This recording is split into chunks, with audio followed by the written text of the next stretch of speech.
First, live, local. This is Fox 12 Now. And hello, everyone. Welcome to Fox 12 Now. I'm Greg Nibbler. As always, we appreciate you joining us here as we are live here from the Fox 12 Oregon newsroom. And as always, we are live streaming on the Fox 12 Oregon YouTube channel, KPTV.com, or the Fox 12 Oregon app. So all great ways to watch the show and, of course, check out the segments afterward.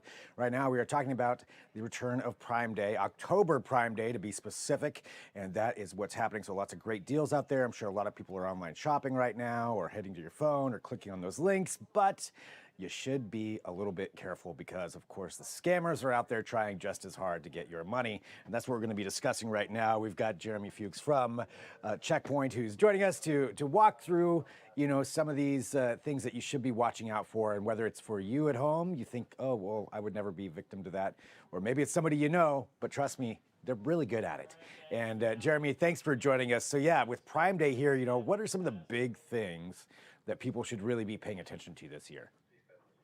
Yeah, and thanks for having me. And, Prime Day is, becoming a national holiday, it feels like at this point. And when we have big events like this, whether it's the actual holiday season or these huge sales, whether it's Amazon or at a local retailer, it is always prime, no pun intended, opportunity for hackers to try to insert themselves into the situation. That's because there's going to be a lot of communications going back and forth. There's a lot of potential money changing hands, and those things are usually the two things that hackers are after. So it's no surprise then that in the last 30 days, Checkpoint Research has identified over 1,000 newly registered Amazon-related domains, and 88% of them are malicious or suspicious. So we're getting to a point where it's anything that's kind of related to Amazon, now we have to have our guards up. And that's not just for Prime Day, it's heightened on Prime Day, but it's over the course of the year. And it can be very tricky to understand what's real and what's not. When you're talking about all those URLs that are being registered, 1,000 of them and over 80% are clearly scam related. So what are we talking about in those titles? Does it have like Amazon in the link or something related to that to where you click on it and think, okay, this is a legit website? Yeah, so the way we sort of looked at it is basically, does it have a phrase that says Amazon, or does it have a phrase that say Amazon Prime or something in the domain, right? So it's obviously it's not Amazon.com, right? Amazon owns that. But is it Amazon.com, maybe with two A's at the beginning, or Amazon Prime Now? I'm just coming up with these, something like that, right? Anything that is associated with Amazon, you should only obviously buy Amazon products from Amazon.com, but it can be hard to tell. And a lot of these websites, they can do a really, really good job of making them look identical to the actual site. And if you're not paying attention, if you're moving too fast, there's really no great way to instantly tell if you're just looking at the site and not knowing what to pay attention for.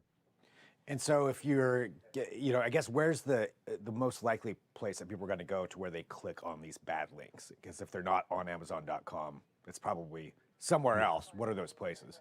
Yeah, it's most likely going to be in email or in a text message. So you'll get an email that, and in fact, we actually blocked 100 unique Amazon Prime theme scammed emails over the last month that kind of speak to this. So they'll be like, hey, your Prime benefits are on hold because of a billing issue. Click here to update payment method. Or there's an issue with the shipping. Click here to update your address and make sure it's correct. And these are things that can link to these Amazon lookalike sites where they will want you to enter in your credit card information, enter in your address, enter in your phone number. You get the same thing via text message. So, or it could be said, hey, congratulations on your order. Thanks for placing this. You saved 30% on Prime Day. Click here to confirm your order, something like that. These are all very simple to create and very things that you might get from Amazon, right? There might be a billing issue. There might be a shipping issue. These are things that do happen. And we've all had them happen to us legitimately. But this is, of course, what hackers are kind of hoping that you will pick up on and say, oh my gosh, I got a billing issue. I'm supposed to get this this gift for my son tomorrow. I need to update this right now. That urgency that I need to take action on this now. That's what they're hoping for, so that you don't actually pay attention to the subtle signs that they may leave. Yeah, so it's something that I think, as you mentioned there, that you'd be used to getting, that could be real, that it could be something that Amazon would be asking. And if you're in a hurry too, and you're like, oh, I just ordered my new TV that's going to be on the way. Oh, there's a billing issue or a shipping issue. I want to fix that right now. And then find yourself falling victim. That's what, as I was talking about at the beginning, even if you think that you wouldn't fall victim for these, they are very good at what they do. So, in addition to email scams and these links, anything else that you think is really important for people to watch out for as they're shopping on Prime Day? Yeah, text messages as well, I think is really important. I think you're just as likely in some senses to get it via email as you are via text message. So that's a really important thing to remember. It may look very similar on email versus a text message, and they want you to click on a link, but it's still something to do. You may get a phone call as well. We all get spam phone calls, and many of them can be Amazon related. And the other thing, to kind of as you're perusing social media to make sure that you're not clicking on ads that are not actually designed from Amazon that are more lookalike. You're most likely not going to type in directly into your URL bar Amazon with 2a's.com and get to a malicious site. You're going to be directed there from someplace, email, text message, phone call, something like that. So when you are receiving any sort of communication from Amazon, good or bad, it's always important to make sure that you're actually getting it from Amazon, the legitimate, real Amazon, and not some fake Amazon that's trying to take your information. What are the key things to look for to make sure that you're not accidentally clicking on a poor link, a bad link? Yeah. So whether it's Prime Day or not, it's always important to look at two things right off the bat. The first is to look at the sender address. The sender may say whether it's especially tricky when you're on your phone, but it may say Amazon right in the name. But if you click on that, whether you hover over it on your keyboard or on your iPhone or something, you click on it, it'll say the full email address. If that address is not ending in at Amazon.com, that's sign number one that something is amiss, right? It needs to be a legitimate email address actually coming from Amazon.com.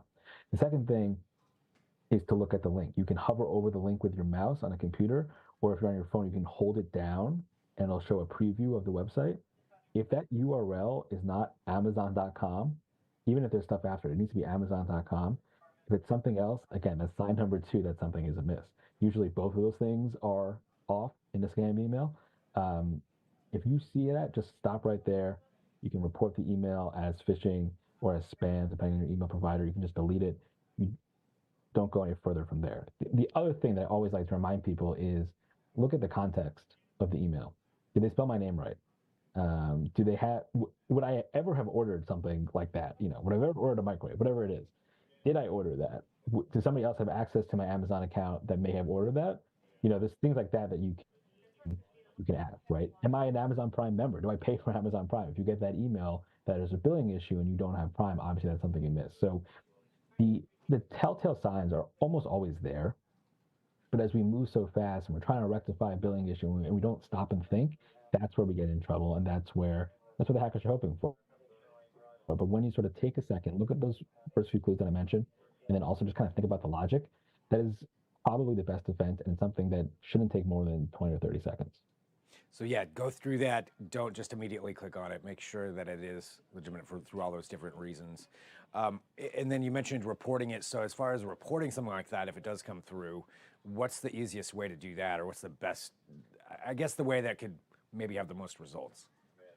Yeah, so there's a few ways you can, depending on your email provider, it'll say report as phishing, report as spam. That'll send it to your email provider, whether that's Gmail or Microsoft, and they will use that information to try and block future things that are similar to that. That's probably the best thing to do because if you have gotten it, let's say you have a Gmail address, if you have gotten it, then somebody else has probably gotten it as well, and somebody else will get it the next day. So if you can kind of send that information to your email provider, they can then use that to update how they filter good emails from bad. Is a lot of this just because of the advancement of AI that you can create that many different URLs and have this many different kinds of emails going out? Yes and no. I mean, this was happening before the mass popularization of AI. I think what it does is it makes it easier and it lowers the bar to entry. Right now, if you use ChatGPT or one of those sites, you don't really need a ton of technical knowledge to pull this off. Whereas, say, 3 or 4 years ago, you needed to know how to code a little bit. You needed to have some technical ability. Right now, you really don't need that much. So that's what I would say is the difference. Like this has been happening for a long time, these scams. Um, and the actual scams themselves aren't that different. But what is different is that now anybody who has any interest in creating them can create them. There's really no technical bar to clear. Jeremy, anything else that you think is important for people to know, just as they're going about Prime Day or in general when it comes to making sure that they're safe online? Yeah, whether it's Prime Day or just anytime you're shopping anywhere online, just having your guard up a little bit is important. And to do those 10, 20, 30-second checks that I mentioned, understanding the email sender address, understanding the actual link, that's going to keep you covered in most, if not all cases. I know we like to move fast, but we're talking about 20 seconds here that could really make a huge difference in your life. And so to if you treat every email and every communication like that, it'll go a long way to keeping you safe. I guess I do have one follow-up question for those out there who maybe have accidentally clicked on that, entered in some info somewhere, then realized, oh, I should have done that. What are the steps they should be taking to help guarantee that they can at least minimize the damage that's happened? Yeah, so obviously it depends on what you do. Let's say you put in your credit card information. Obviously, immediately contact your credit card company. You can immediately, contact your local authorities to get them involved in prosecuting the scam. But usually with the credit card companies, you should be able to get your money back, or with your bank. But it's once you've realized that something's happened, or you see that charge and you realize that it's not, and usually there might be some more charges after that because they have your credit card information. That's when you can take action to get involved. So it's not hopeless, but obviously we don't want to get into that situation after the fact. All right, so there you go. So at least a couple of things there, yeah, to pay attention to after the fact, to get in there and make sure that you can try to minimize some of that damage. But the biggest thing I think is try not to get there in the first place and follow that advice that you have. Well, Jeremy, thank you very much for joining us. I always appreciate the advice. And again, for those out there who think, oh, I already knew all this, trust me, they're good, and you could fall victim to that too. So let alone people in your life that maybe are more vulnerable to that. To definitely let them know about it. Jeremy, thanks for joining us here on Fox 12 Now. Yeah, thank you very much. And for everybody watching, again, we are live here from the Fox 12 Oregon newsroom. We appreciate you being a part of the show. Don't forget you can share these afterwards. They're going to be on Fox 12 Oregon YouTube channel or our website, so lots of places to go and take a look at that. We do have more throughout the afternoon, so you'll see me pop back up. So just come back up to wherever platform you are on, and I will join you there. But I'll talk to you then. I'm Greg Nibbler. This is Fox 12 Now.